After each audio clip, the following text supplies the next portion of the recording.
ایک صاحب نے سوال کیا ہے کہ عشاء کی نماز اور فجر کی نماز باجماعت پڑھنے سے رات بھر کی عبادت کا ثواب ملتا ہے، تو اس کے بارے میں کوئی مستند حدیث ہے؟ تو اس کا جواب یہ ہے کہ جی ہاں، یہ والی حدیث جامع ترمذی میں موجود ہے،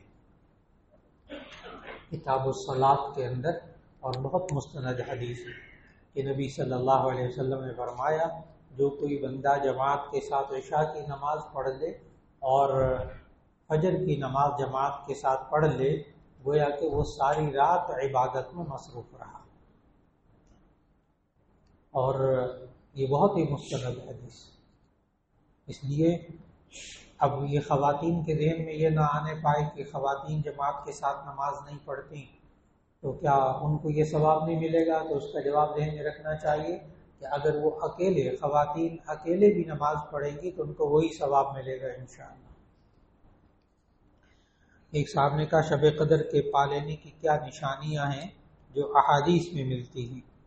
جی، شب قدر کو پا لینے کی سب سے بڑی نشانی، سب سے بڑی یقین والی بات وہ یہ ہے کہ انسان آخری عشرے کی طاق راتوں میں سے ہر رات میں عبادت کرتا رہے، اس لیے کہ بخاری شریف کی حدیث ہے کہ نبی صلی اللہ علیہ وسلم نے فرمایا تم لوگ رمضان کے آخری عشرے کی طاق راتوں میں شب قدر کو تلاش کرو۔ تو جو بندہ صرف طاق راتوں کے اندر عبادت کرتا رہا وہ یقین کر لے کہ اس نے شب قدر کو پا لیا ہے۔ تو نبی صلی اللہ علیہ وسلم نے خود اتنی واضح بات بتا دی، اب اس کے لیے ایک رات کو متعین کرنا یہ حدیث میں نہیں ہے، 27ویں کی ہوتی ہے، 25ویں کو ہوتی ہے، نہ، یہ حدیث میں نہیں ہے۔ حدیث میں تو یہ بتایا گیا، تعین کر دیا، پکا کر دیا گیا کہ آخری عشرے کی طاق راتوں میں اس کو تلاش کرو، یقیناً مل جائے گی اس بندے کو انشاءاللہ۔ ایک صاحب نے کہا نبی کریم صلی اللہ علیہ وسلم کی خواب میں زیارت کیسے نصیب ہو؟ اگر زیارت ہو جائے تو کیسے معلوم ہوگا کہ یہ ہمارے پیارے رسول صلی اللہ علیہ وسلم ہے؟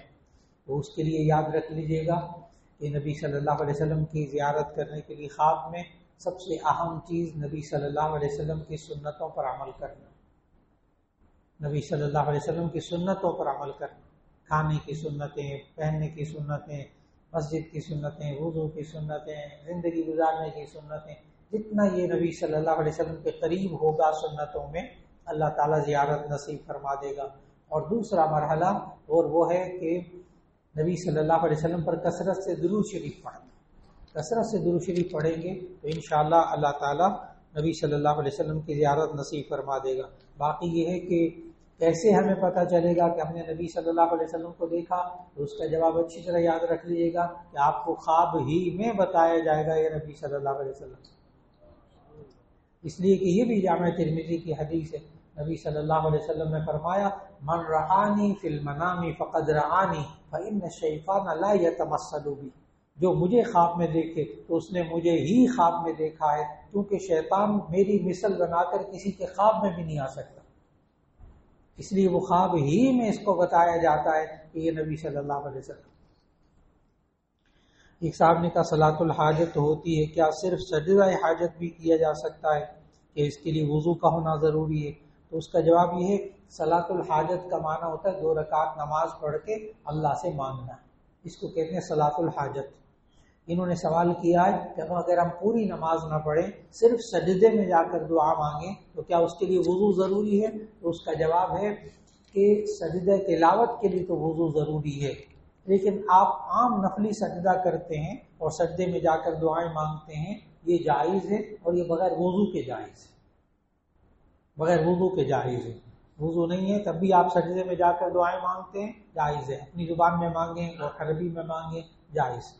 بعض حضرات ایک اور سوال کرتے ہیں کہ سجدے میں جا کر کیا ہاتھ جیسے دعا کی طرح اٹھاتے ہیں ایسے ہاتھ رکھنے چاہیے یا ویسے زمین پر رکھنے چاہیے؟ تو اس کا جواب یہ آپ دونوں طرح رکھ سکتے ہیں، بہتر یہ ہے کہ آپ زمین پر ہاتھ رکھیں جو سجدے کا طریقہ ہے اور پھر اس طرح دعا مانگیں۔ اگر آپ نے دعا کے انداز سے ہاتھ کر لیے تو بھی جائز ہے، ممانعت نہیں ہے۔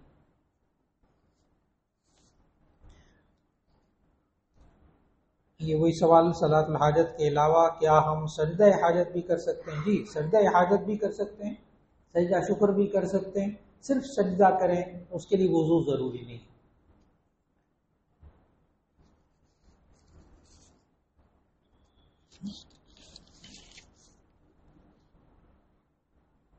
ایک صاحب نے کہا کہ فلسطین کے مسلمانوں کے ساتھ یکجہتی کے طور پر کیا فلاں مصنوعات کا بائیکاٹ کرنا چاہیے؟ تو اس کا جواب یہ ہے کہ فلسطین کے مسلمانوں کے ساتھ جو آپ کا یکجہتی ہے وہ سب سے بڑی ہے کہ بعض لوگ سوال کرتے ہیں فلسطین میں جو کچھ ہو رہا، ابھی تراویح پڑھتے ہوئے وہاں مسجد اقصی میں کیا کچھ کیا ان نمازیوں کے ساتھ ان لوگوں نے، یہودیوں نے، تو ہم کیا کر سکتے ہیں؟ اس کا جواب یہ ہے کہ ہم ان لوگوں کے اوپر اللہ کی رحمت کی دعا کر سکتے ہیں، ہم ان کے لیے دعا کر سکتے ہیں، ہم ان کی ہدایت کے لیے دعا کر سکتے ہیں، اس دشمن کے لیے نیست و نابود ہونے کی بد دعا بھی کر سکتے ہیں، ہم کم از کم دعا تو کر لیں۔ اور اس کے ساتھ ساتھ یہ کہ انہوں نے جو سوال کیا ہے کیا فلاں مصنوعات جو یہودیوں کی ہیں کیا ہم ان کا بائیکاٹ کریں، تو اس کا جواب یہ ہے کہ ضرور کیجیے، ضرور کیجیے۔ یہ بھی ایک ایمانی قوت ہے، یہ بھی ایک ایمانی قوت کی نشانی ہے، کیونکہ بعض مستند ذرائع سے معلوم ہوتا ہے کہ یہودی اپنی مصنوعات میں سے ایک خاص حصہ صرف انہی کاموں کے لیے استعمال کرتے ہیں۔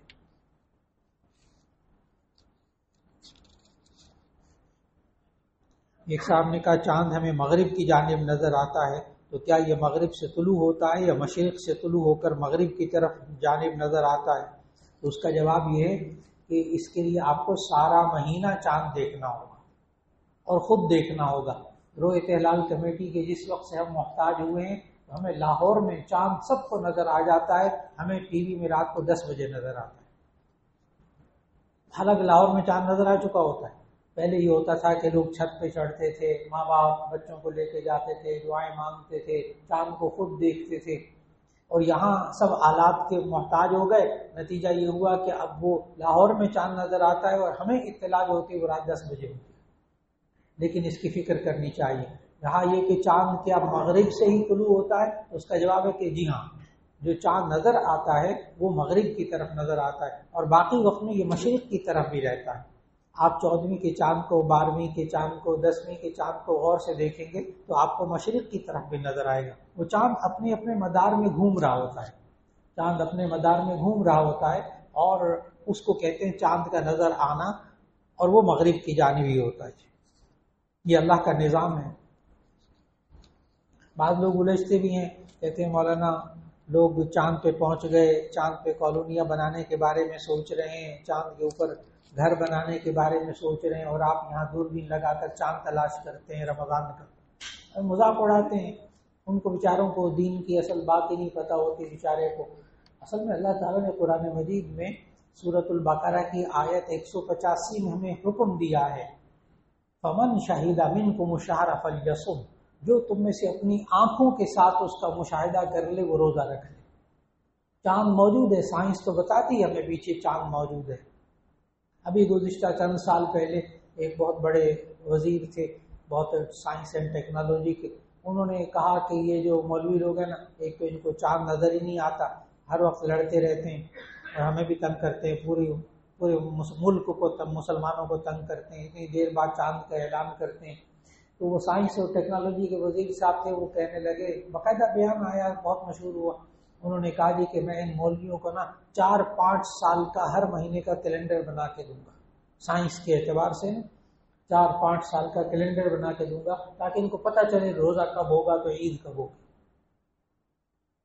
چنانچہ جس دن ان کا بیان آیا اسی دن ہمارے ساتھیوں نے، جامعہ شفیہ کے فاضل ہیں، مولانا عالم ہیں، کیونکہ جامعہ شفیہ میں سب کچھ پڑھاتے ہیں، اسٹرانومی باقاعدہ، علم فلکیات باقاعدہ پڑھاتے ہیں، تو جامعہ شفیہ والوں نے مشورہ کر کے ہمارے ساتھیوں نے ایک کتاب جو ہمارے بالکل نوجوان ساتھی نے لکھی ہے اور اردو بازار میں ملتی ہے، اس میں 200 سال آئندہ 200 سال کا کیلنڈر بنا کر چھاپ کر رکھ دیا ہے۔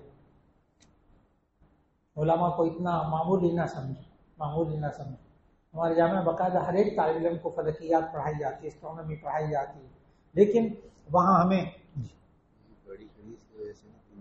اچھا، یہ گاڑی ہے LEF 1536، تو اس کی وجہ سے نا باقی گاڑیاں رکی ہوئی ہیں، وہ صاحب انتظار کر رہے ہیں جانے کے لیے، تو جن صاحب کی ہو وہ ذرا ترتیب سے اس کو لگا لیں تاکہ ان کو راحت پہنچ جائے۔ تو میں یہ عرض کر رہا تھا کہ 200 سال کا انہوں نے باقاعدہ جو ہے وہ کیلنڈر، ایک ایک دن کا، یہ نہیں کہ پہلی کب ہوگی، ایک ایک دن کا قمری تاریخ کیا ہوگی، چاند کی کیا ہوگی، اور یہ عیسوی کیا ہوگی، اور وہ جو ڈیٹ کی ہوتی ہے وہ بھی کیا ہوگی، وہ سارے انہوں نے لکھ کر ایک ایک دن کے ایک ایک صفحے پہ پورا ایک مہینے کا کیلنڈر بنایا ہے، تو آئندہ 200 سال کا چھاپ کے رکھا ہو۔ تو وہ ان وزیر صاحب کو وہ کتاب بھجوا دی جو آپ کیلنڈر بنا کر دینا چاہتے ہیں، تو ہمارے علماء نے پہلے سے بنایا ہوا۔ اس کے بعد سے پھر بیان آنا بند ہو گیا الحمدللہ، اور ساتھ ان کو یہ بھی لکھا کہ یہ شرعی ضرورت ہے کہ اپنی آنکھوں سے دیکھیں، اگر بالفرض ڈائری 100% صحیح ہوتی ہے، یہ بات بتا دوں، اتنی سائنس ترقی کر گئی چاند کے بارے میں معلومات لینے کے بارے میں کہ سائنسی معلومات 100% درست ہوتی 100% درست ہوتی، لیکن پیچھے چاند موجود ہوتا ہے، آگے بادل آ گئے، آگے گرد و غبار آ گیا، جیسے اس دفعہ پشاور میں بھی اور کراچی میں بھی، لاہور میں بھی، سب جگہ مطلع برآلود تھا، یعنی بادل تھے، نظر نہیں آ سکتا تھا۔ اب نبی صلی اللہ علیہ وسلم نے حکم دیا کہ جی آپ اس کو 30 شمار کرو، چاہے چاند پیچھے موجود ہو، سائنس یہ کہتی ہے، لیکن آپ 30 پورے کرو، اگلے دن روزہ رکھ لو، آپ 30 پورے کر لو، اگلے دن عید کر لو، لیکن اپنی انسانی آنکھ سے دیکھنا ضروری ہے۔ یہ میں بہت واضح عرض کر دوں کہ بعض لوگ بہت مذاق اڑاتے ہیں علماء کا کہ اتنی موٹی موٹی اینکوں والوں کو بٹھاتے ہیں چاند دیکھنے کے لیے۔ نہیں، وہ موٹی موٹی اینکوں والے اصل میں علماء بڑے پختہ ہوتے ہیں، وہ دباؤ میں نہیں آتے، جن کو چنا جاتا ہے نا وہ بڑے دباؤ برداشت کرنے والے علماء ہوتے ہیں۔ اس لیے علماء کا مذاق اڑانے کی کوئی ضرورت نہیں، خواہ مخواہ گناہ اپنے ذمہ کیوں لانا، اس لیے میں نے وضاحت کر دی کہ اس کے شرعی تقاضے ہیں۔ ایک صاحب نے کہا میاں بیوی میں عدت کے بارے میں، میاں بیوی میں نباہ نہ ہو سکا اور ابھی 3 سال پہلے علیحدگی ہوئی، بچی سخت صدمے میں ہے، عدت کا پہلا مہینہ، ایسے میں عمرے کے لیے جانے کا حوصلہ بڑھے گا، رہنمائی کریں، اور عدت کے زمانے میں کوئی خاص عمل ہو وہ بتائیں۔ جی، ایک بات تو یہ ہے کہ اللہ تعالیٰ ان پر اپنا رحم فرمائے، بچی کو بھی اللہ تعالیٰ صبر دے، حوصلہ دے۔ عدت گزارنا قرآن مجید کی آیت اللہ کے حکم کی وجہ سے واجب ہے۔ والمطلقات یتربصن بانفسہن ثلاثۃ قروء، یہ طلاق یافتہ عورتیں اپنے آپ کو روکے رکھیں 3 قروء تک، اور جس کا شوہر فوت ہو جائے اس کے لیے الگ آیت، والذین یتوفون منکم ویذرون ازواجا یتربصن بانفسہن 4 اشہر وعشرا، 4 مہینے 10 دن تک اپنے آپ کو روکے رکھیں، اپنے گھر میں روکے رکھیں اپنے آپ کو، زیب و زینت اختیار نہ کریں، بس یعنی کیا کرنا ہوتا ہے عدت میں، اپنے شوہر کے گھر میں یا اپنے ماں باپ کے گھر میں یا بہن بھائیوں کے گھر میں رہنا ہوگا، اور زیب و زینت اختیار نہیں کرنی ہوگی، بننا سورنا نہیں ہوگا۔ اور یہ 3 مہینے تک یہ طلاق یافتہ عورت جس کا یہاں سوال کیا گیا، یہ اپنے آپ کو روکے رکھے، یہ واجب ہے۔ ہاں ضروری کام کے لیے جیسے پینشن کے کام ہیں یا بینک جانے کے کام ہیں یا ڈاکٹر کے پاس جانے کے کام ہیں، وہ دن میں کام کے لیے چلی جائے، پھر واپس اپنے گھر میں آ جائے، ڈاکٹر کو دکھانا ہے اس کے لیے بھی جا سکتی ہے، کوئی اور ضروری کام اس کے لیے جا سکتی ہے، اور بعد میں پھر گھر میں آ کر رہے، تو عدت گزارنا واجب ہے۔ اب انہوں نے یہ کہا کہ اگر ہم اس کو عمرے پہ بھیج دیں تو تھوڑی سی اس کو تسلی ہو جائے، تو عمرہ نفل ہے، عمرہ سنت ہے، عدت واجب ہے، اس لیے عدت کے دوران عمرے پہ نہیں جانا چاہیے۔ اب اصل بات تو یہ دیکھنی ہے نا کہ ہم نے سکون حاصل کرنا ہے تو اللہ اور اس کے رسول کے بتائے ہوئے طریقوں کے مطابق، ہم نے اپنی سوچ سے سکون حاصل نہیں کرنا، اپنی سوچ سے حاصل کریں گے پھر غلطی ہو جائے گی۔ اس لیے اس خاتون کا عدت کے اندر عمرے کے لیے جانا جائز نہیں ہے، چلی جائیں گی عمرہ ہو جائے گا لیکن گناہگار ہوں گی، واجب چھوڑنے کا گناہ ہوگا، گناہ کبیرہ، واجب کو چھوڑنا گناہ کبیرہ، اس لیے عدت کے دوران عمرے پر نہ بھیجیں۔ چند مہینے 3 مہینے گزر جائیں گے، عدت پہ چلی جائے گی، پھر بعد عدت گزار کے پھر چلی جائے گی انشاءاللہ۔ ایک صاحب نے کہا اگر امام صاحب نماز پڑھا رہے ہوں تو ہم ان کے ساتھ سورہ فاتحہ سورت پڑھ سکتے ہیں، اور اگر ہم نماز پڑھتے ہوئے سورہ فاتحہ پڑھ کر رکوع کر لیں غلطی سے تو نماز قبول ہو جائے گی کہ نہیں؟ تو اس کا جواب یہ ہے کہ جن حضرات کا یہ ذہن ہو، کیونکہ امام شافعی رحمہ اللہ کے نزدیک پیچھے سورہ فاتحہ پڑھنا ضروری ہے، اس کے بغیر نماز نہیں ہوتی، امام ابو حنیفہ کے نزدیک امام کے پیچھے سورہ فاتحہ پڑھنا مکروہ تحریمی ہے، مکروہ تحریمی، ان کے نزدیک نماز ہوگی نہیں، بڑا سخت اختلاف ہے۔ اس لیے جن صاحب کا ذہن یہ ہو کہ جی ہمارا مسلک یہ ہے کہ ہم امام کے پیچھے سورہ فاتحہ پڑھیں گے، ان کو ضرور پڑھ لینی چاہیے، یہ بھی حدیث سے ثابت ہے۔ اور جن کا مسلک یہ ہو امام ابو حنیفہ کے حنفی لوگ، تو ان کو نہیں پڑھنی چاہیے ورنہ نماز مکروہ تحریمی ہو جائے گی۔ اس لیے دونوں کا رعایت کر کے چلنا چاہیے، اور یہ کوئی اختلافی یا فرقہ وارانہ مسئلہ نہیں ہے۔ ایک صاحب نے کہا موبائل پر ٹریڈنگ کرنا کیسا ہے؟ اگر ہمیں انویسٹ کرتے ہیں تو ہمیں معلوم نہیں ہوتا کہ ہمیں اس سے منافع ہوگا یا نہیں۔ جی اگر آپ موبائل کے ذریعے، نیٹ کے ذریعے کاروبار کرتے ہیں کہ آپ پیسہ دیتے ہیں، چیز منگواتے ہیں، کسی کو سودا منگوا کے دے دیتے ہیں، کسی تک سامان پہنچا دیتے ہیں، جائز ہے۔ لیکن آپ موبائل پر یا انٹرنیٹ پر اس طریقے سے کاروبار کریں کہ نہ آپ پیسہ لگا رہے ہیں، نہ آپ چیز لے رہے ہیں، نہ آپ چیز بیچ رہے ہیں، کچھ وہ چیز ہے بھی نہیں، وہ مال ہے بھی نہیں، تو ایسی صورت کے اندر پھر انسان اس وقت بیدار ہوتا ہے جبکہ حال ہی میں آج کل میں وہ خبریں آ رہی ہیں، کمپنی کا نام نہیں لوں گا، بہت بڑی کمپنی موبائل پہ کاروبار کرتی رہی اور اب وہ کروڑوں، پہلے لوگوں کو دیتی رہی کچھ تھوڑا بہت، اور اب وہ کروڑوں روپیہ، اربوں روپیہ لوگوں کو لے کے بھاگ گئی۔ بالکل تازہ آج کل کی بات ہے وہ کمپنی۔ تو اس وقت بندے کو یاد آتا ہے کہ دین نے ہمیں کس بات سے منع کیا، دین نے ہمیں کس بات سے منع کیا۔ اس لیے موبائل کے ذریعے آپ خرید و فروخت کرتے ہیں، جائز ہے، لیکن موبائل کے ذریعے نہ تو پیسہ لگاتے ہیں آپ، نہ آپ چیز لیتے ہیں، نہ آپ خریدتے ہیں، نہ آپ کو مال کسی کو دیتے ہیں، مال ہوتا ہی نہیں بیچ میں، پیسہ کماتے ہیں، وہ جائز نہیں۔ اس کی بہت ساری صورتیں آ جاتی ہیں۔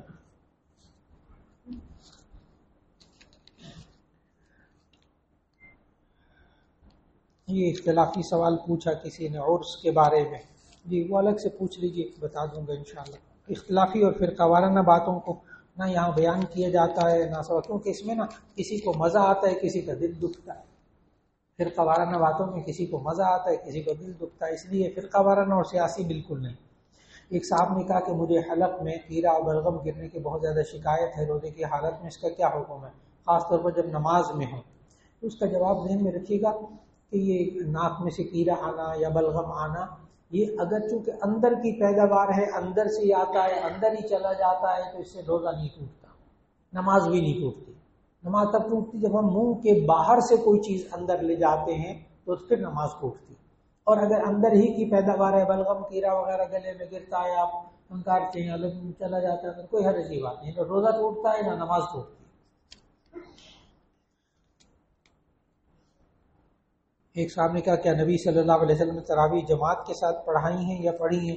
اس کا جواب ہے کہ جی ہاں، نبی صلی اللہ علیہ وسلم نے تراویح جماعت کے ساتھ پڑھائیں، لیکن سارا مہینہ نہیں پڑھائیں، سارا رمضان نبی صلی اللہ علیہ وسلم نے تراویح پڑھی بھی نہیں، پڑھائی بھی نہیں، لیکن چند دن پڑھائی، اور پھر اس کے بعد نبی صلی اللہ علیہ وسلم نے صحابہ سے کہا کہ اللہ کو یہ، صحابہ نے پوچھا بھی یا رسول اللہ آپ نے چند دن یہ تراویح پڑھی، تراویح تو وہاں اس وقت نام نہیں ہوتا تھا قیام اللیل رمضان میں، تو آپ نے چند دن قیام اللیل کیا پھر نہیں کیا، چھوڑ دیا، تو نبی صلی اللہ علیہ وسلم نے فرمایا کہ اللہ تعالیٰ کو یہ نماز اتنی پسند آ گئی کہ اگر یہ ماں پابندی سے پڑھتا تو امت پر فرض ہو جاتی،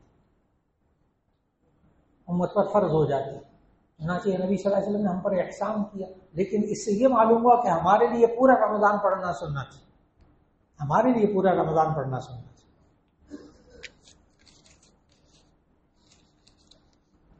ایک صاحب نے کہا ہمیں کیسے پتہ چلے گا کہ ہمیں لیلۃ القدر، شب قدر مل گئی ہے؟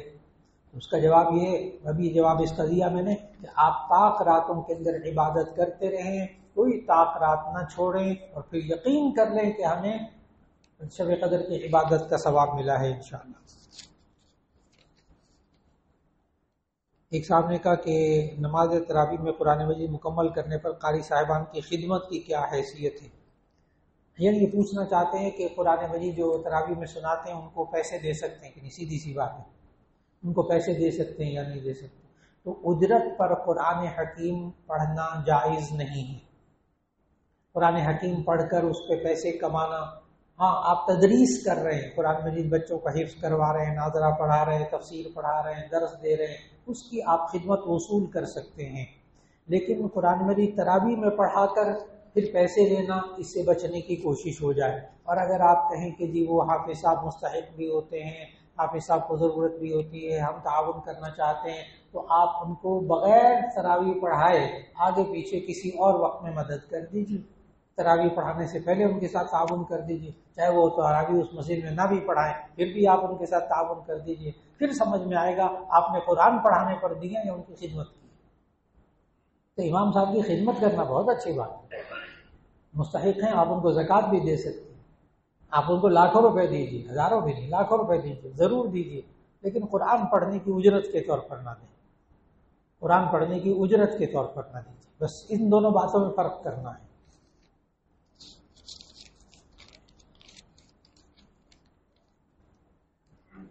ایک صاحب نے کہا نبی صلی اللہ علیہ وسلم کی حدیث کا مفہوم کہ تم اللہ کی عبادت اس طرح کرو جیسے تم اسے دیکھ رہے ہو، اگر یہ نہیں کر سکتے تو یہ خیال کرو کہ وہ تمہیں دیکھ رہا ہے، تو اس پر کس طرح عمل ہو سکتا ہے؟ تو اس کا جواب یہ کہ یہ تو بہت ہی مستند حدیث ہے. یہ والی اس کو کہتے ہیں حدیث جبریل. حدیث جبریل کہ جبریل علیہ السلام آئے، نبی صلی اللہ علیہ وسلم سے چند سوالات کیے، نبی صلی اللہ علیہ وسلم نے ان سوالوں کے جواب دیے. اس میں سے ایک سوال یہ والا تھا کہ مل احسان، احسان کیا ہوتا ہے، نیکی کیا ہے، اصل نیکی کیا ہے، مل احسان، احسان کیا ہوتا ہے. تو نبی صلی اللہ علیہ وسلم نے فرمایا حدیث کے الفاظ ان تعبد اللہ کأنک تراہ فإن لم تکن تراہ فإنہ یراک. کہ احسان اور نیکی کیا ہے کہ تم اللہ کی عبادت اس طرح کرو گویا کہ تم اللہ کو دیکھ رہے. تم اللہ کی عبادت اس طرح کرو جیسے تم اللہ کو دیکھ رہے. اگر یہ کیفیت نہ آئے تو کم از کم یہ تو لے آؤ کہ اللہ تمہیں دیکھ رہا ہے. ایک صاحب نے پوچھا کہ اس پر عمل کیسے ہو سکتا ہے؟ اس کا جواب آسانی سے یہ عمل اس طرح ہوگا کہ آپ سوچئے کہ اللہ ہمیں دیکھ رہا ہے، اس میں کیا حرج ہے. ہاں یہ یقین، یہ اس کیفیت میں آ جانا کہ جی میں اللہ کو گویا کہ تم اللہ کو دیکھ رہے ہو، یہ واقعی بہت اونچی کیفیت، یہ واقعی بہت اونچی کیفیت. لیکن اس بات کا یقین کرنے میں تو کوئی دقت نہیں ہے کہ اللہ مجھے دیکھ رہا ہے. اور جب بندے کے اندر یقین پیدا ہو جائے نا اللہ مجھے دیکھ رہا ہے، تو پھر ایسی صورت کے اندر بندہ بندہ بن جاتا ہے. جیسے چوراہے میں اگر اس بات کا یقین ہو کہ پولیس والا دیکھ رہا ہے، یہ بندہ اشارہ کرا سے نہیں کرتا، وہ 1000 روپے جرمانہ ہو جاتا ہے نا، 2000 روپے جرمانہ ہو جاتا ہے، یہ مجھے دیکھ رہا ہے. بس اتنا سے یقین بندہ بندہ بن جاتا ہے. تو اللہ دیکھ رہا ہے اس کا یقین بہت بڑی دولت ہے، بہت بڑی دولت. اللہ دیکھ رہا ہے. اور شیخ سعدی رحمۃ اللہ علیہ نے نا باقاعدہ اپنے ایک واقعہ نقل کیا اپنی کتاب میں کہ ایک شخص نے، ایک بزرگ تھے نیک شخص، اس نے اپنے شاگردوں کی تربیت کی اسی موضوع پر. جب تربیت کر لی نا مکمل تو ان کا پریکٹیکل لیا. اور پریکٹیکل کیسے لیا ان اپنے شاگردوں کا کہ ہر شاگرد کو ایک ایک کبوتر دیا اور کہا دیکھو وہاں جا کر ذبح کرنا جہاں کوئی نہ دیکھ رہا، چھپ کر ذبح کر کے. چنانچہ سارے شاگرد ذبح کر کے لے آئے کبوتروں کو سوائے ایک شاگرد کے. تو ان سب سے پوچھا بھی تم نے کہاں ذبح کیا؟ ہر ایک نے کہانی بتائی اپنی. وہ جو شاگرد جو ذبح کر کے نہیں لایا تھا نا، زندہ کبوتر واپس لے آیا تھا. شیخ سعدی لکھتے ہیں کہ اس کو استاد صاحب نے ڈانٹا، اللہ کے بندے تجھے کوئی جگہ نہیں ملی تھی، زندہ کبوتر واپس لے، ایک کام کہا تھا وہ بھی نہیں کیا تو نے. تو شاگرد نے پتا آگے سے کیا کہا، کہنے لگے جی آپ ہی نے تو کہا تھا کہ وہاں ذبح کرنا جہاں کوئی نہ دیکھ رہا ہو. میں جہاں تک جگہ تلاش کر کے جاتا تھا وہاں اللہ دیکھ رہا ہوتا تھا، اس لیے میں زندہ ہی واپس لے آیا. تو شیخ سعدی لکھتے ہیں کہ استاد نے کہا کہ ایک پاس باقی فیل، ایک پاس باقی فیل. تو کاش کے بندہ یہ یقین کر لے کہ اللہ دیکھ رہا ہے. ویسے آج کل میٹرک کے امتحان ہو رہے ہیں تو کالج میں نا ایک دفعہ ایک شاگرد نے مجھ سے سوال کر لیا. ایک شاگرد نے مجھ سے سوال کیا یہی والا کہ ہمارے اندر یہ کیسے یقین پیدا ہو جائے کہ اللہ دیکھ رہا ہے.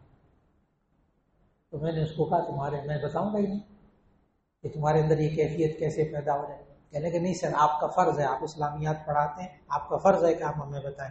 میں نے کہا نہیں میں آپ کو نہیں بتاؤں گا کہ آپ کے اندر یہ کیسے یقین پیدا ہو جائے کہ اللہ دیکھ رہا ہے. کہنے کہ سر کیوں نہیں بتائیں گے؟ میں نے کہا میں آپ کے اندر یہ یقین اس وقت پیدا کروں گا جب آپ کے اندر نہ ہو. جب آپ کے اندر ہے وہ یقین تو میں پیدا کیسے کروں؟ وہ تو ہے پہلے سے. کہنے کہ سر نہیں ہم تو وہ گناہ گار بندے، ہمارے اندر کہاں یقین آیا. میں نے کہا اچھا. میں نے کہا دیکھو تم FSC کر رہے ہو، جب تم میٹرک کا امتحان دے رہے تھے نا، اور فزکس کا اور کیمسٹری کا اور بایو کا پیپر تھا، اور تم جا رہے تھے ایگزامینیشن ہال کی طرف، تو سامنے سے آ گئی تھی ایک خوبصورت لڑکی، تم نے نہیں دیکھا تھا، صوفی بن گئی۔ یہ میٹرک کا امتحان دینے والے جتنے بچے بچی ہیں نا، سارے صوفی ہوتے ہیں، نمبر 1 صوفی۔ سامنے سے لڑکی آ گئی، نہیں دیکھنا، بالکل نہیں دیکھنا۔ میں نے کہا اس لڑکی نے تھوڑے پیپر خراب کرنا تھا، اس لڑکی نے تو پیپر خراب نہیں کرنا تھا۔ اس کے ذہن میں کوئی بات ہے کہ کسی ہستی نے یہ کام کرنے سے منع کیا ہے، اگر میں یہ کروں گا تو وہ ہستی ایگزامینیشن ہال کے اندر میرے پیپر کو خراب کر دے گی۔ یہ ہمارے بچوں کا ایمان ہے، ورنہ جتنے بچے یہ نا 1 نمبر کے صوفی ہوتے ہیں پیپر دینے کے بعد، آخری پیپر تک نمازیں بھی پڑھتے ہیں، ماشاءاللہ نمازیں بھی پڑھتے ہیں بڑی پابندی کے ساتھ، لیکن وہ غنیمت، یہ بھی غنیمت، یہ بھی غنیمت۔ ایک صاحب نے کہا اللہ تعالیٰ نے بہت سے فرشتے بنائے، جن میں 4 فرشتے موجود مشہور ہیں، اسرائیل، جبرائیل، داؤد، میکائیل، نہ داؤد نہیں، اسرافیل۔ داؤد علیہ السلام تو پیغمبر ہے، ایک اسرائیل، جبرائیل، میکائیل، اسرافیل۔ اب ان سب فرشتوں کی ڈیوٹیاں اللہ پاک نے قیامت تک لگائی ہوئی ہیں، لیکن جبرائیل علیہ السلام کا کام آپ کے بعد ختم ہو گیا، تو اب اللہ تعالیٰ نے ان کو کس مقصد کے لیے رکھا ہوا ہے؟ آپ کو سوال سمجھ میں آ گیا ہوگا۔ جبرائیل کا کام ہے وحی، انبیاء تک وحی لے کر جانا، تو اب کام ختم ہو گیا، اب جبرائیل کیا کر رہے ہیں؟ سوال بڑا زبردست ہے، اور یہ سوال جو ہے نا، یہ اکثر ہم لوگوں کی سوچ ہوتی ہے، اور سوچ کیا ہے، ہماری سائیکی کیا ہو گئی ہے کہ جو کام اللہ کے کرنے کے ہیں نا، اللہ نے اپنے ذمے لیے ہیں، ہم بہت فکر مند ہیں اللہ کیسے کرے گا، اور جو کام اللہ نے ہمارے ذمے لگائے نا، ہم بے فکر ہے۔ بہت سوالات ہوتے ہیں، اللہ یہ کیسے کرے گا؟ اب دیکھو جبرائیل بالکل فارغ دے رہا ہے، اس کو تنخواہ اللہ کیوں دے رہا ہے؟ پوری بات نہیں سمجھی نا، پوری بات نہیں سمجھی۔ جبرائیل علیہ السلام آج کل بہت زیادہ مصروف ہیں، اطلاع عرض ہے۔ قرآن مجید کی آیت پڑھوں گا، آج کل میں نے کہا جبرائیل علیہ السلام بہت مصروف ہیں۔ انا انزلناہ فی لیلۃ القدر وما ادراک ما لیلۃ القدر لیلۃ القدر خیر من الف شہر۔ آگے غور سے، تنزل الملائکۃ والروح فیہا باذن ربہم، تنزل الملائکۃ والروح فیہا باذن ربہم، فرشتے نازل ہوتے ہیں، والروح، روح القدس، جبرائیل علیہ السلام، جبرائیل علیہ السلام۔ تمام مفسرین نے لکھا یا روح القدس سے مراد جبرائیل علیہ السلام۔ تنزل الملائکۃ والروح فیہا، اس رات کے اندر جبرائیل علیہ السلام اترتے ہیں، فرشتے اترتے ہیں، کیا کرتے ہیں؟ من کل امر سلام، باذن ربہم من کل امر، ہر معاملے کو لے کر اترتے ہیں، ہر بندے کا رزق کتنا ہے، اس کی عمر کتنی ہے، اس کے اعمال کیسے ہوں گے، یہ بدبخت ہوگا یا نیک بخت ہوگا، وہ شقی ام سعید، حدیث کے الفاظ، شقی ام سعید، یہ نیک بخت ہوگا یا بدبخت ہوگا، اس کا نصیب اچھا ہوگا برا ہوگا، ہر بندے کے کام لے کر نکلتے، ہر بندے کی فائل لے کر نکلتے، اتنے مصروف ہیں کہ اس کا جواب ہے کہ جبرائیل علیہ السلام فارغ ہے۔ تو پہلا جواب تو میں نے دیا کہ ہمیں اللہ کے کاموں کے بارے میں نہیں سوچنا چاہیے کہ اللہ کیسے کرے گا، اور جبرائیل علیہ السلام بالکل فارغ ہے، یہ آج کل کیا کر رہے ہیں؟ آپ کیا کر رہے ہیں؟ آپ کو اس کی فکر کرنی ہے، آپ کیا کر رہے ہیں؟ جبرائیل کی فکر نہ کیجیے، وہ تو ہر وقت اللہ کی اطاعت میں لگے ہوئے، نافرمانی کر ہی نہیں سکتے۔ تو جواب آپ نے بہت اچھی طرح سمجھا، اور یہ بھی معلوم ہوا کہ جبرائیل علیہ السلام آج کل بہت مصروف ہے، بہت مصروف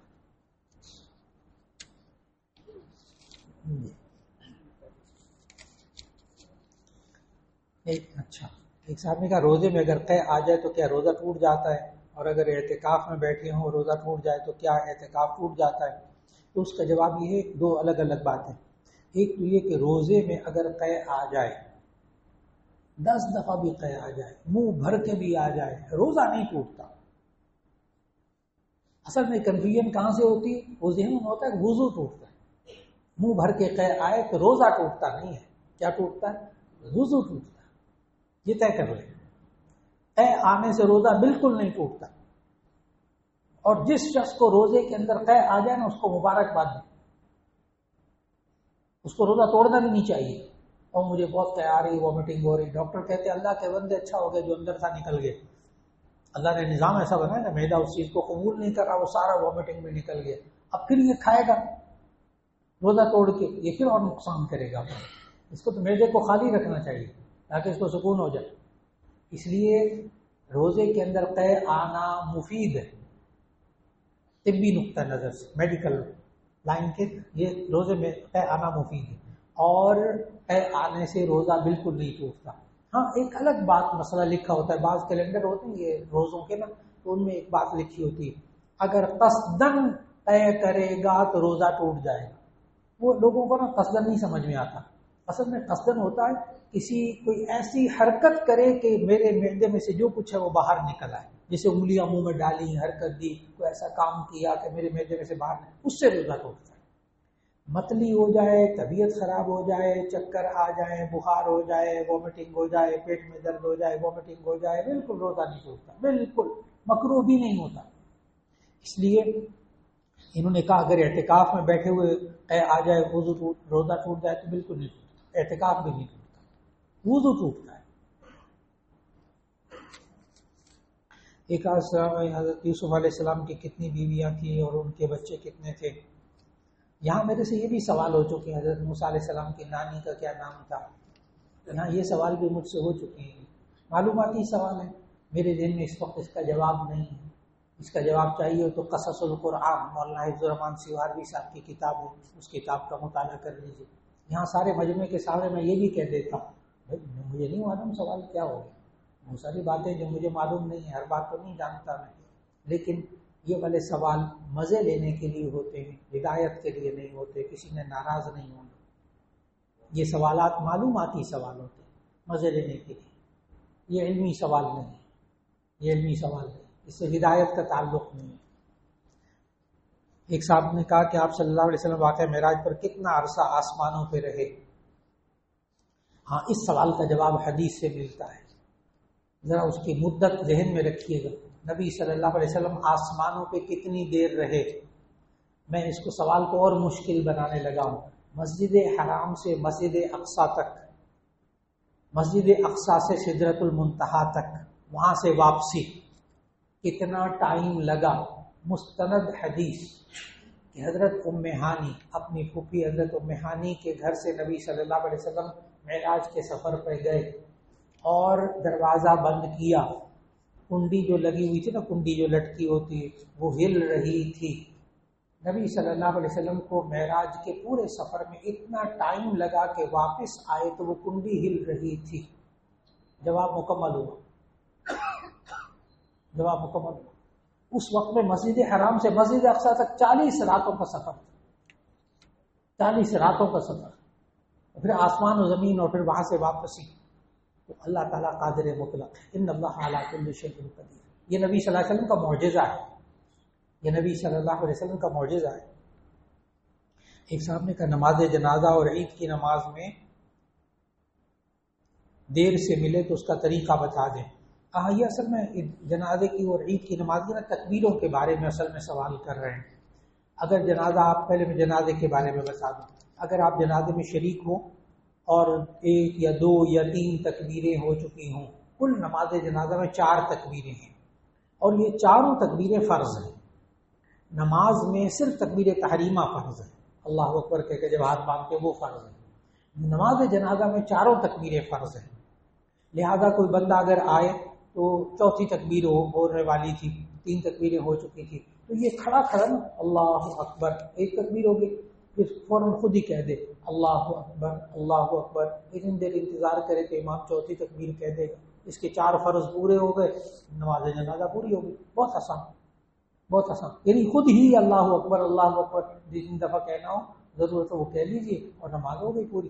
اسی طرح عید کی نماز میں پہلی رکعت میں تو عید کی نماز کا بھی میں طریقہ بتاؤں آپ لوگوں کو. آگے بھی آپ کو بہت سارے کو پتہ ہے الحمدللہ، آپ آگے بھی بتائیے گا اسی طریقے سے. وہاں عید کے وقت میں عید کی نماز کے موقع پر جو عید کی نماز کا طریقہ بتا رہے ہوتے ہیں نا خطیب صاحب، وہ بالکل ٹھیک بتا رہے ہوتے ہیں، لیکن اس وقت سمجھ میں نہیں آتا، اس وقت سمجھ میں نہیں آتا. اور آپ کو جب میں طریقہ بتاؤں گا نا تو آپ کو بھولے گا کبھی نہیں انشاءاللہ. آپ اگلے بندے کو نہیں دیکھیں کہ یہ کیا کر رہا ہے، میں بھی ویسے ہی کروں گا عید کی نماز میں. اور وہ طریقہ کیا ہے کہ جس طرح جمعے کی آج نماز پڑھی ہے نا آپ نے، جس طرح جمعے کی 2 رکعتیں پڑھتے ہیں بالکل اسی طرح عید کی نماز پڑھتے ہیں. بس ایک فرق ہے کہ پہلی رکعت میں تکبیرات کہی جاتی ہیں اس طرح کہ سورہ فاتحہ اور سورت پڑھنے سے پہلے آپ تکبیرات کہہ لیتے ہیں. پہلی رکعت میں اللہ اکبر کہا، سبحانک اللہم پڑھا، پھر 3 دفعہ اللہ اکبر اللہ اکبر اللہ اکبر کہہ کر ہاتھ باندھ لیا، سورت پڑھی، سورہ فاتحہ سورت پڑھی، 1 رکعت ہو گئی. دوسری رکعت میں جب اٹھیں گے تو پہلے امام سورہ فاتحہ پڑھیں گے، سورت پڑھیں گے، پھر آخر میں رکوع میں جانے سے پہلے 3 دفعہ اللہ اکبر کہیں گے. بس اگر یہ بات آپ نے ذہن میں رکھنی نا تو آپ کو عید کی نماز کا طریقہ پورا پتہ چلے گا. بالکل جمعے کی طرح 2 رکعتیں پڑھنی ہیں، صرف تکبیرات کا فرق ہے بس. اور اگر کسی بندے کی وہ تکبیریں رہ جائیں تو یہ خود ہی تکبیر کہہ لے. 3 تکبیریں رہ گئی، یہ خود ہی 3 تکبیریں کہہ لے. جی اگر 1 رکعت نکل گئی تو ایسی یعنی عید کی نماز کے لیے آیا تو 1 رکعت نکل گئی تو یہ 1 رکعت پڑھے گا اس طرح گویا کہ اس کی یہ پہلی رکعت ہے. یعنی وہ کھڑے ہو کر سبحانک اللہم پڑھے گا، 3 تکبیریں کہے گا، پھر سورہ فاتحہ پڑھے گا، پھر سورت پڑھے گا، رکوع سجدہ کر کے نماز مکمل کرے گا. یعنی اس کی جو رکعت رہ گئی ہے وہ پہلی رکعت رہ گئی، وہ اسی طرح پڑھے گا جیسے پہلی رکعت پڑھے. اب بات مکمل ہو گئی. سلام پھیرنے کے بعد یہ کھڑا ہو جائے گا، یعنی امام نے سلام پھیرا، یہ کھڑا ہو گیا، کھڑا ہو کے اپنی 1 رکعت پوری کرے گا. یہ اس کی پہلی رکعت ہے جو چھوٹ گئی تھی، لہذا یہ سبحانک اللہم پڑھے گا، 3 تکبیریں کہے گا، اور پھر اس کے بعد سورہ فاتحہ پڑھے گا، سورت پڑھے گا، پھر بیٹھ کر رکوع سجدہ کر کے سلام پھیرے گا.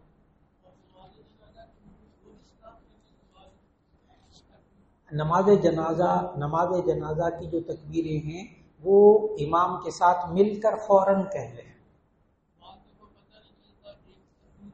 ہاں انہوں نے سوال بڑا اچھا سوال کیا، کہنے کہ ہم آگے شریک ہوئے، ہمیں نہیں پتہ کتنی تکبیریں امام کہہ چکے. تو ایسی صورت میں امام کو آپ نے دیکھا اللہ اکبر کا ساتھ ہی سلام پھیر دیا، تو سلام پھیرنے سے پہلے آپ وہ تکبیریں پوری کر لیجیے. امام کو سلام پھیرنے دیں، آپ سلام پھیرنے سے پہلے وہ جتنی تکبیریں رہ گئیں وہ کہہ لیجیے. ایک صاحب نے کہا آج 4:26 پر جاگا اور باہر اذانیں نہیں ہو رہی تھیں، مجھے لگا کہ 1 منٹ میں اذان ہونے والی ہے اور جلدی میں 1 گلاس پانی پی لیا. جب کیلنڈر دیکھا تو 4:21 پہ روزہ بند ہو چکا تھا. ابھی صبح سے پہلے اس کے گلاس کے علاوہ کچھ نہیں کھایا پیا، کیا اس روزے کی قضا دینا ہوگی؟ یہ انہوں نے میرا خیال ہے چند دن پہلے مسئلہ لکھا ہے، ورنہ آج تو 4:10 پہ وقت ختم ہو گیا.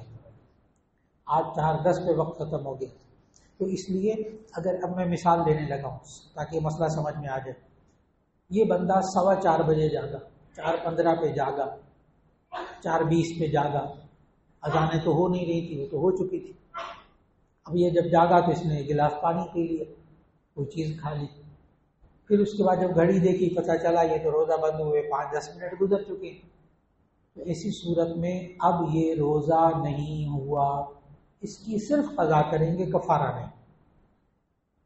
اور یہ باقی سارا دن تشبہ بالصائمین کرے گا، یعنی روزے داروں سے مشابہت اختیار کرے گا. سب کے سامنے کھائے گا پیے گا نہیں، کسی کو بتائے گا بھی نہیں کہ میرا روزہ نہیں، ظاہر بھی نہیں کرے گا میرا روزہ نہیں. اس کو ثواب بھی ملے گا اور 1 روزہ قضا کر لے گا بس.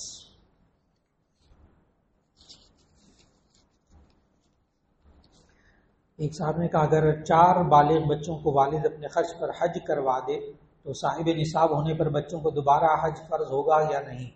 بہت اچھا سوال کیا. اگر بالغ بچوں کو والد اپنے خرچ پر حج کروا دے تو صاحب نصاب ہونے پر ان پر کبھی حج فرض نہیں ہوگا. بالغ ہونے کے بعد جب نوجوان بچہ اور بچی حج کر لے اس کا حج فرض ادا ہو گیا، اب زندگی میں کروڑ روپیہ اس کے اوپر پاس آتا رہے، اس پر حج فرض نہیں ہوگا. اس لیے میں بہت سے ساتھیوں کو کہا کرتا ہوں کہ آپ شادی بیاہ میں نا لاکھوں روپیہ اپنے لڑکے اور بیٹی اور بیٹے کی شادی پہ نہ خرچ کریں، لاکھوں روپیہ نہ خرچ کریں، وہ سنبھال کے رکھیں، سادگی سے شادی کریں۔ ان دونوں میاں بیوی کو حج پہ بھجوا دیں، پیسے ہی خرچ کرنا ہے نا، ان دونوں میاں بیوی کو حج پہ بھجوا دیں، اتنا بڑا احسان ہوگا کہ زندگی میں پھر اس پر حج کبھی فرض نہیں۔ اور یہ ملائیشیا انڈونیشیا میں باقاعدہ یہ وہاں معمول ہے۔ کئی دفعہ تو ایسا ہوتا ہے کہ وہ شادی کرتے ساتھ ہی فوراً بھجواتے، پہلا کام یہ کرو کہ حج کرو۔ چنانچہ وہاں نوجوان جوڑے زیادہ ہوتے ہیں ملائیشیا اور انڈونیشیا، وہاں انہیں باقاعدہ رواج ہے، ان کے یہاں بہت اچھا رواج ہے۔ ایک بندہ گھر پر جیولری کا کام کرتا ہے، وہ کسی سے 50,000 روپے والے مال خرید کر کے جیولری تیار کرتا ہے اور بیچتا ہے، اس میں 6 ماہ سال لگتا ہے، اور منافع میں سے جس کا 50,000 لیا ہوتا ہے اس کو 10,000 یا 15,000 اضافی دیتا ہے، تو کیا وہ سود ہوگا؟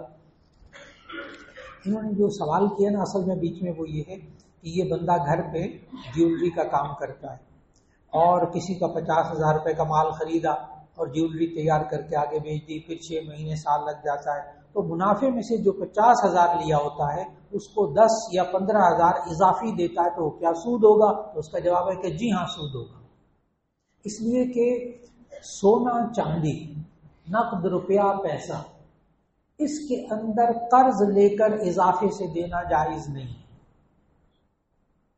نقد روپیہ سونا چاندی اس میں آپ ادھار لے کر پھر بعد میں اضافہ کر کے دیں، یہ جائز نہیں ہے کسی صورت۔ اب اس کا طریقہ کیا ہو؟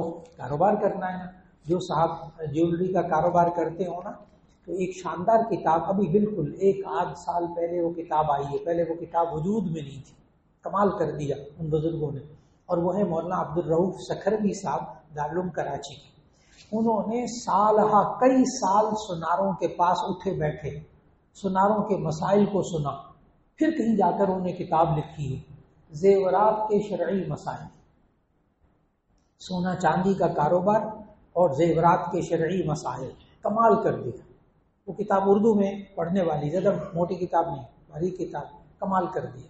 اس میں انہوں نے یہی باتیں لکھی، طریقے بتائے کہ بھی کاروبار کیسے کریں، اتنا ہی سونا لیا اتنا ہی سونا واپس کر دیا، اس کو کیا ملے، اس کا انہوں نے حل بتایا کہ آپ کاروبار کیسے کریں گے، آپ اس میں بنوائی کیسے شامل کریں گے، آپ اس کی پالش کیسے شامل کریں گے، آپ ٹانکوں کو کیسے شامل کریں گے، بڑی کمال کی کتاب ہے۔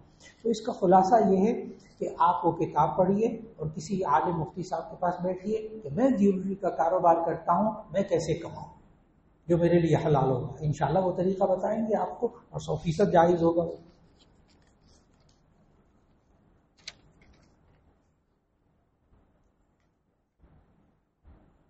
ایک صاحب نے کہا ایک مسجد کے خطبے میں مولانا صاحب ایک حدیث بتا رہے تھے کہ جب قیامت والے دن اللہ تعالیٰ حضرت محمد صلی اللہ علیہ وسلم کا نام پکارے گا تو سب محمد نام والے کھڑے ہو جائیں گے اور اللہ تعالیٰ ان سب کا نام جن کا نام محمد ہوگا جنت میں داخل کر دے گا۔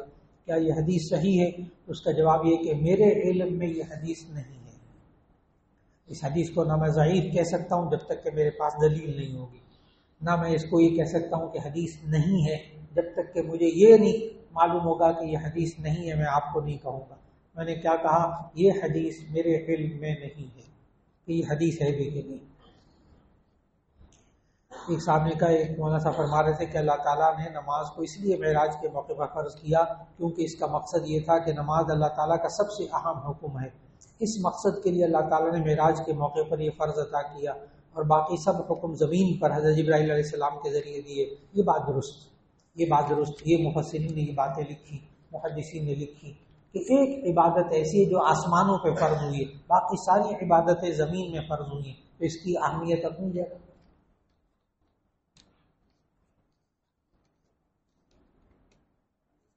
اور بھی کہتے ہیں کہ کئی قرآن کی تشریح میں کہا جاتا ہے، ہمارا یہ خیال ہے کہ یہ بات اللہ تعالیٰ نے اس لیے پہلے فرمائی، یہ بعد میں کی، تو کیا اس طرح تشریح کرنا درست ہے؟ تو اس کا جواب ہے کہ جی ہاں۔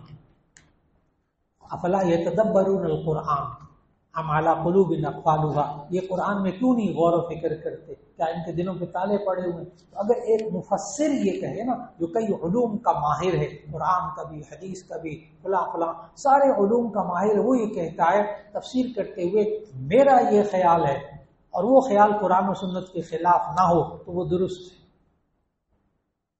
اور اگر قرآن و سنت کے خلاف ہو اس کا خیال پھر وہ درست نہیں ہے۔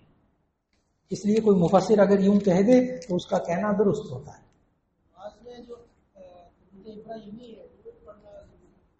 جی بھائی صاحب نے سوال کیا ہے نماز میں درود ابراہیمی پڑھنا کیوں ضروری ہے، تو اس کا جواب یہ کہ ضروری نہیں، سنت۔ درود شریف پڑھنا نماز میں سنت غیر مؤکدہ، لیکن یہی درود ابراہیمی کیوں؟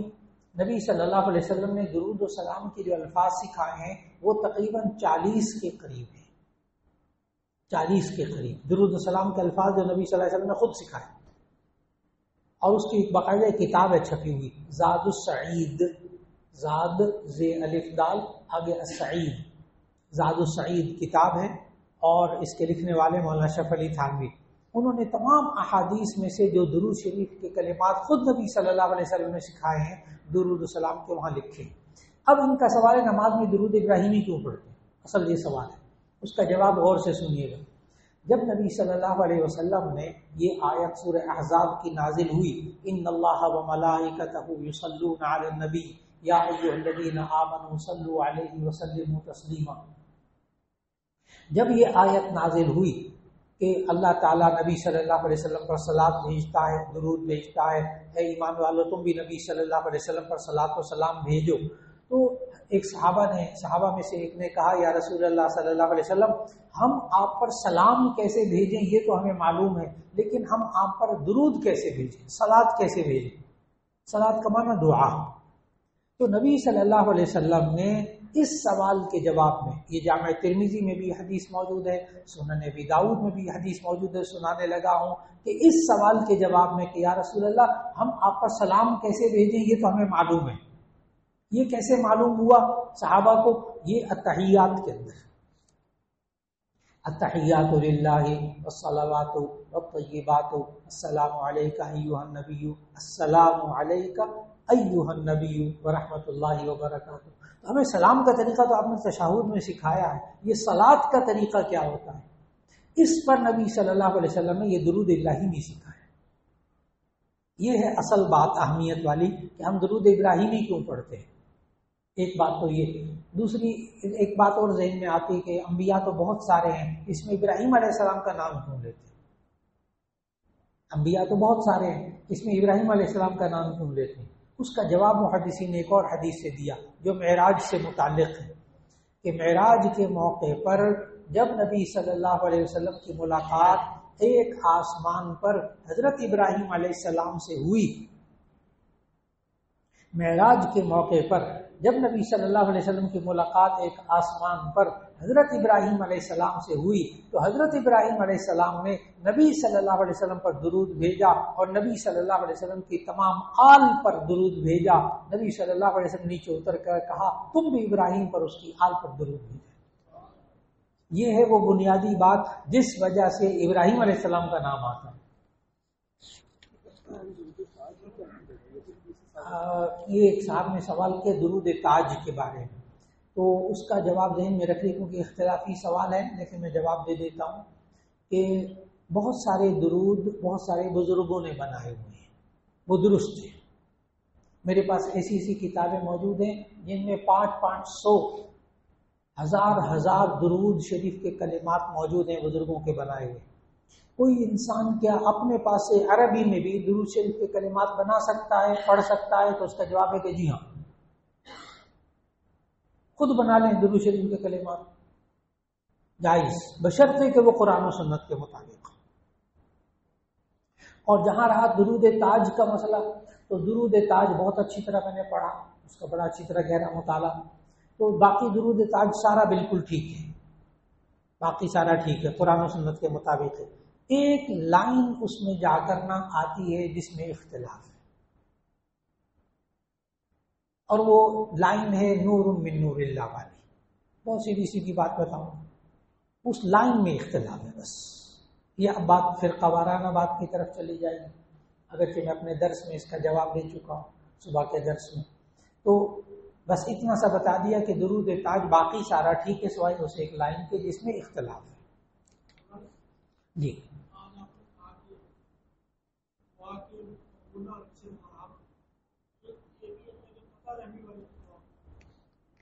اب وہ مختلف حدیثیں ہیں کہ جو بندہ قطع تعلق ہی کرتا ہے اس کی دعا قبول نہیں ہوتی، فلاں ماں باپ کی نافرمانی کرتا ہے اس کی قبول نہیں ہوتی، لیکن جو مستقل وجہ ہے نا وہ ایک ہے، اور وہ ہے حرام مال۔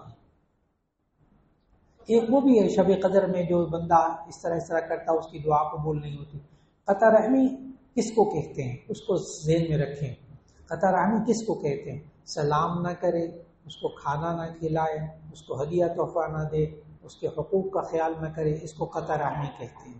اگر آپ کا کوئی رشتہ دار ناراض ہے نا لیکن آپ اس کو سلام کرتے ہیں، آپ اس کو تکلیف کوئی نہیں پہنچاتے، آپ اس سے میل جول رکھتے ہیں، آپ قطع رحمی کا مرتکب نہیں ہیں۔ جی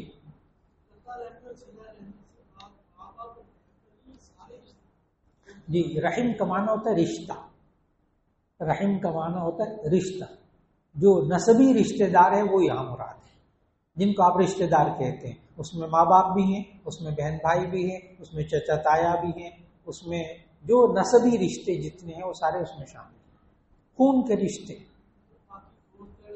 نہیں وہ اور چیز ہے، وہ اور چیز ہے، وہ صلہ رحمی میں نہیں آتے، وہ اور چیز ہے، دوست احباب وہ صلہ رحمی میں نہیں، وہ اور چیز ہے ان کے لیے۔ ایک صاحب نے کہا تقوی اور فتویٰ کی روشنی میں اسلامی بینک میں سیونگ اکاؤنٹ کھولنا اور اس کے پروفٹ کو استعمال کرنا کیسا ہے؟ تو اس کا جواب یہ ہے کہ جو فتویٰ ہوتا ہے نا وہی تقوی ہوتا ہے، کوئی ایسا نہیں ہوتا کہ فتویٰ کچھ اور ہوتا ہے تقوی کچھ اور ہوتا ہے۔ تقوی کون ہے؟ اللہ سے ڈرنا، تو کوئی فتویٰ تقوی کے خلاف نہیں ہوتا، بہت اچھی طرح ذہن میں رکھنا چاہیے۔ اس لیے حضرت مولانا تقی عثمانی صاحب اور ان کی پوری ٹیم نے اسلامی بینک کے بارے میں باقاعدہ فتویٰ دیا کہ اسلامی بینک جو واقعی اسلامی بینک کے اصولوں کے مطابق کام کرتا ہو اس میں اکاؤنٹ کھلوانا جائز ہے، سیونگ اکاؤنٹ کھلوانا جائز ہے، اس سے کاروبار کرنا جائز ہے اگر اس کی شرائط اسلام کے مطابق ہے۔ وہ مفتی صاحب سے جو ان کے شرعی ایڈوائزر ہوتے ہیں ان سے بھی آپ پوچھ سکتے ہیں، تو بالکل جائز، جہاں کہہ دیا جائز وہاں شک نہ رکھیں، وہاں شک نہ رکھیں۔ یہ کہنا کہ بس تقوی یہ ہے کہ بچیں، نہیں، تقوی یہ ہے کہ آپ بینک ہی سے بچیں، تقوی یہ آپ بینک ہی سے بچیں، صرف اسلامی نہیں، بینک ہی سے بچیں، بینکنگ ہی سے بچیں۔ تقوی تو پھر اس طرف ہے، یعنی بہت ہی یعنی مال و دولت جمع کرنا، اس کی حرص لالچ یہ چیزیں نہ ہوں، اصل مقصود یہ ہے۔ جی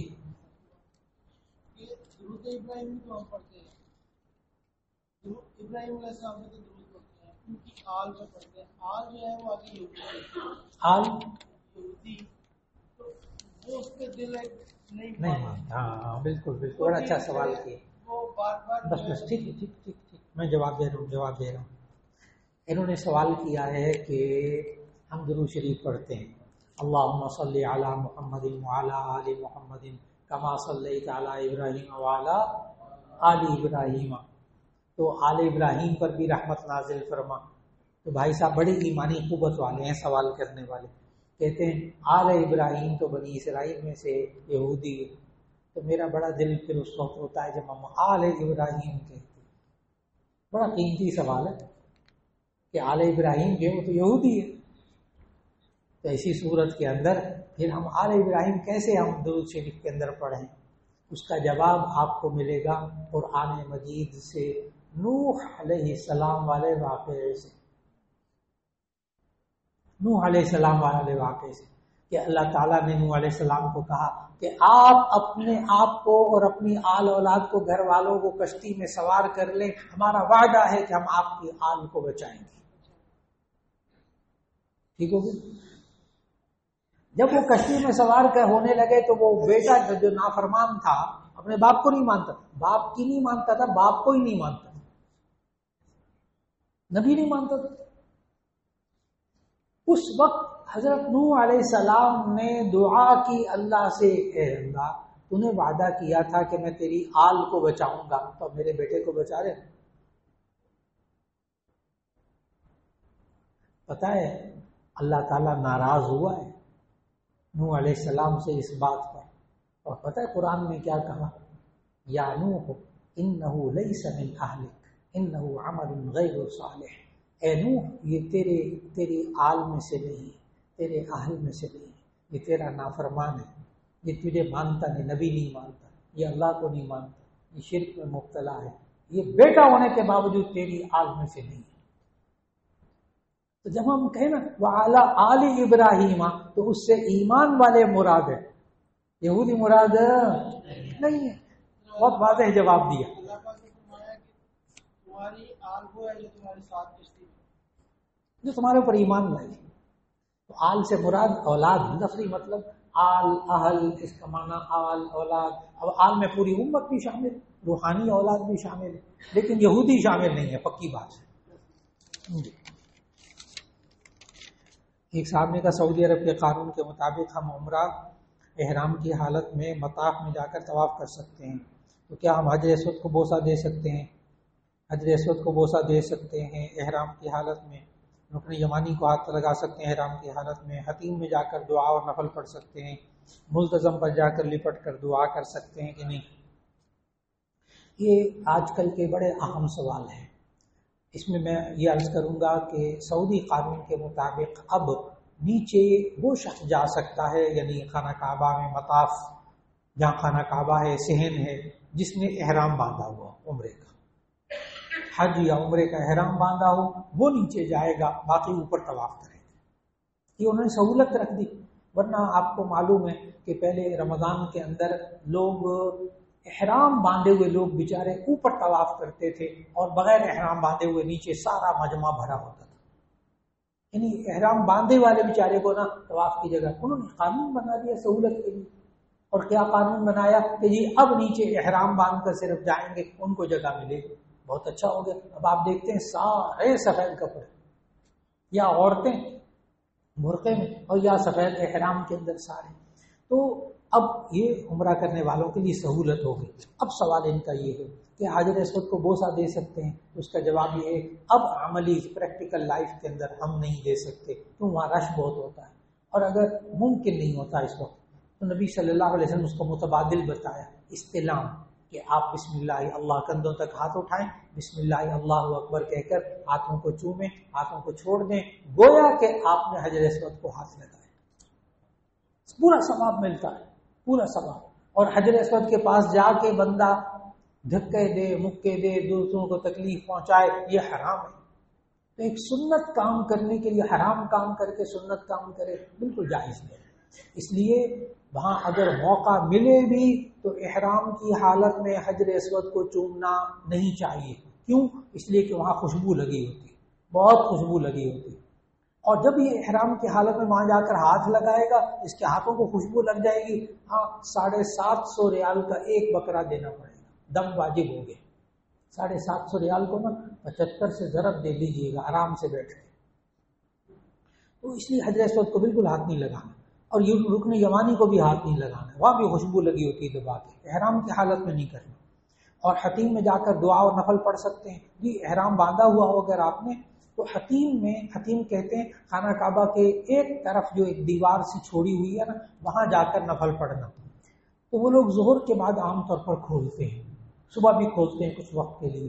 تو اگر آپ نے احرام باندھا ہوا ہے، دھکا وغیرہ نہیں لگنا، کسی کو نقصان نہیں پہنچانا، اور آپ کو موقع مل رہا ہے، حتیم میں نفل پڑھ سکتے ہیں احرام کی حالت میں۔ ایک صاحب نے کہا ملتزم پر جا کر لپٹ کر دعا مانگ سکتے ہیں احرام کی حالت میں۔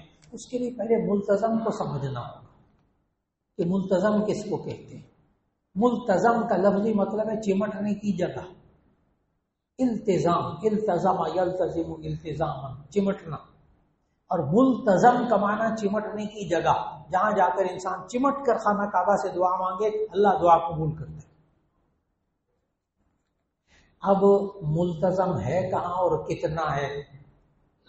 خانہ کعبہ کا دروازہ اور حجر اسود جس کونے میں لگا ہوا ہے، حجر اسود اور خانہ کعبہ کے درمیان، دروازے کے درمیان جو خانہ کعبہ کی دیوار کا حصہ ہے، اسے کہتے ہیں ملتزم۔ 4-5 بندوں سے زیادہ چمٹنے کی جگہ نہیں ہے۔ موقع ملے کسی وقت میں، مطاف میں اتنا رش نہ ہو، آپ جا کے چمٹ جائیں، ممکن، رش میں ممکن نہیں۔ صبح 7:30 بجے سے لے کر اور 9:30-10 بجے کے درمیان موقع مل سکتا ہے ملتزم پر آج کل ویسے بھی رش بہت ہے. عام ویسے حالات میں صبح جب سب لوگ دنیا ناشتہ کرنے گئی ہوتی ہے نا اور آرام کرنے گئی ہوتی ہے، اس وقت حرم کافی خالی ہوتا ہے. اس وقت آپ کو موقع مل سکتا ہے، یا رات کو تقریباً رات کو 10:30-11 بجے کے قریب. آج کل نہیں. تو ملتزم کس کو کہتے ہیں؟ حجر اسود، خانہ کعبہ کی اس دیوار کو جو حجر اسود اور خانہ کعبہ کے دروازے کے درمیان ہے. میں نے بتایا 4-5 بندے، اس لیے آپ ملتزم کے ساتھ نہیں چمٹ سکے نا، دور کھڑے ہو کے دعا مانگ لیں، اللہ قبول کرے گا، کیونکہ آپ بے بس ہیں نا. ایک صاحب نے سوال کیا، اگر میرے کاروبار میں لین دین تجارت میں کیسے زکوٰۃ ادا کروں؟ اگر میرے پاس لوگوں سے لینے والے پیسے ہیں، اگر میں نے لوگوں کو پیسے دیے ہیں اور اسٹاک مال میں میرے پاس ہے تو زکوٰۃ کیسے نکالوں؟ آگے انہوں نے پورا حساب لکھا ہے. تو اس کا جواب بہت آسان سا. آپ کے پاس جو نقد روپیہ ہے آپ اس کا حساب کر لیں، اس کی زکوٰۃ دینی ہے. جتنا پیسہ قرض دیا ہوا ہے آپ نے اور وہ ملنے کی توقع ہے، اس کا بھی آپ زکوٰۃ ادا کریں گے. 2 کام ہو گئے. جو آپ کے پاس پیسے ہیں اس کی آپ نے زکوٰۃ دینی، جو آپ نے قرض دیا ہوا ہے